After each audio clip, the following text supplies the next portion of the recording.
Hi guys, this is Indian Chief 741 again. I'm pretty excited today. It's Saturday. It's not even 5:30. And by god dang golly, she started. It didn't even hesitate. We choked it. My lovely assistant here, Tony, my son, he helped me fire the thing up. Because I don't have throttle or anything hooked up to it yet, so we're running over. We just got the thing put together. My neighbor Daryl here has been helping me a little bit. In a little bit we're going to fire the thing up. I'll cut away real quick and I'll disconnect the camera and I'll show you guys what it kind of looks like under the hood. So Tony, if you want to start it up, I'm going to have to get it underneath there. I might have to give it a little choke. Heck, we didn't even hardly warm it up yet. So it might need a little choke, a little throttle, I don't know. Okay, Tony.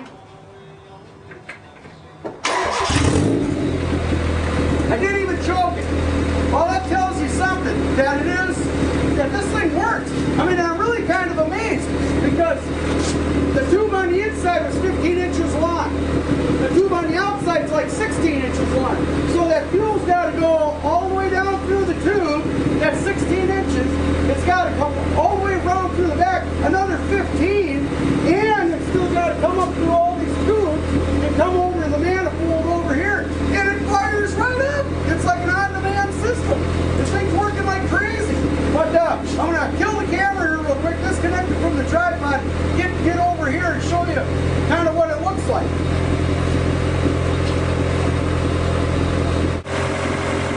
Okay, here's a little view of the IV bottle. Like once again, I only put in about 20 ounces of gas.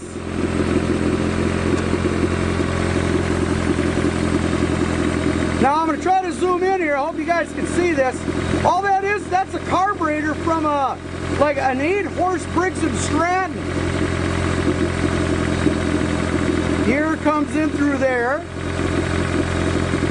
Goes down, goes around the inside of that 3-inch tube, around that 2.5-inch tube, all the way down to the end.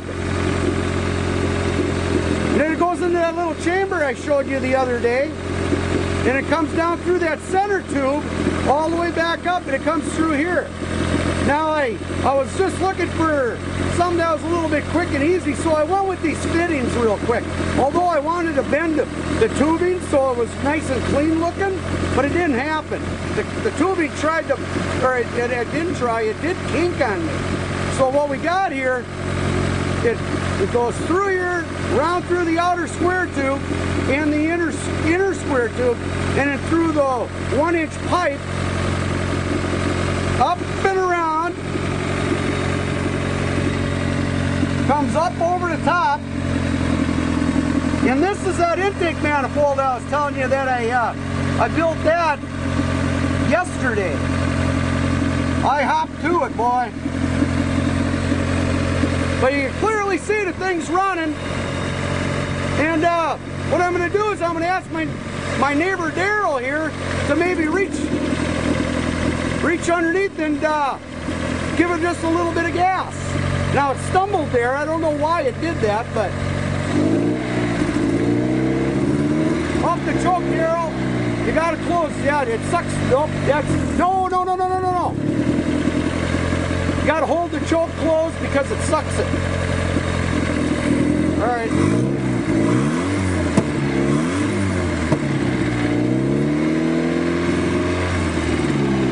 So the throttle response is really, really good. Now we're getting a few pops here and there. It's because the air mixture's not right.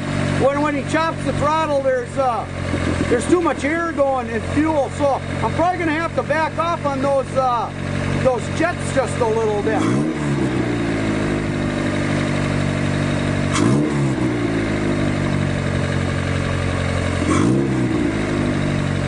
And any of that smoke that you guys are seeing right now, it's got a really bad valve cover gasket, or I should say cam cover gasket. I mean, the thing was just saturated with oil. So, but there it is, it's running. I'm going to do a little testing. I got to get a throttle hooked up to it and the choke cable. And then I'll take it out on the road maybe tomorrow and actually see how it drives. But that's the system. Also, once I get it on road, we'll have to see what kind of gas mileage it gets. Hey, I want to show you guys something. This has only been running for about 5 minutes.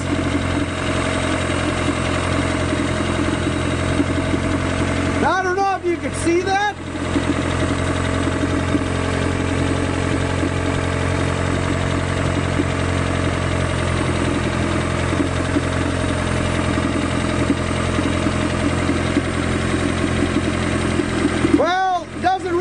Focus that well, but it's running at the air coming through with the fuel is 192 degrees.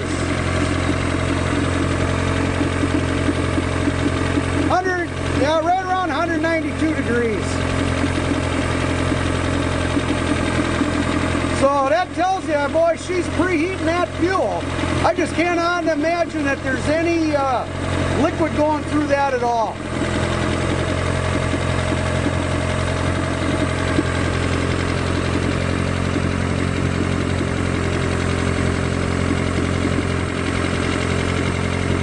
Carburetor's running at 53.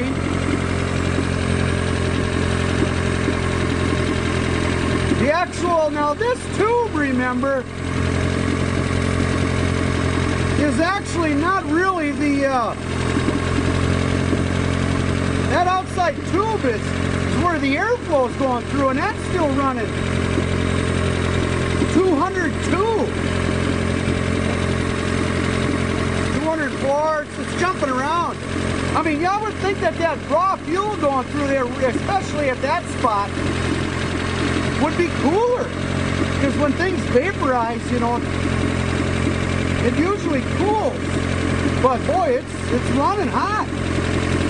I mean, I think that's pretty much what I want. As long as it doesn't blow up on me.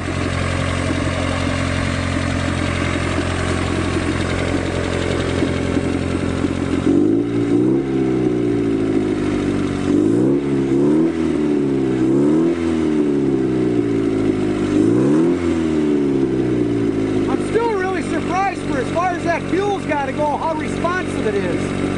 I mean, it's got to get me better gas mileage. Okay, guys, thanks a lot for listening again.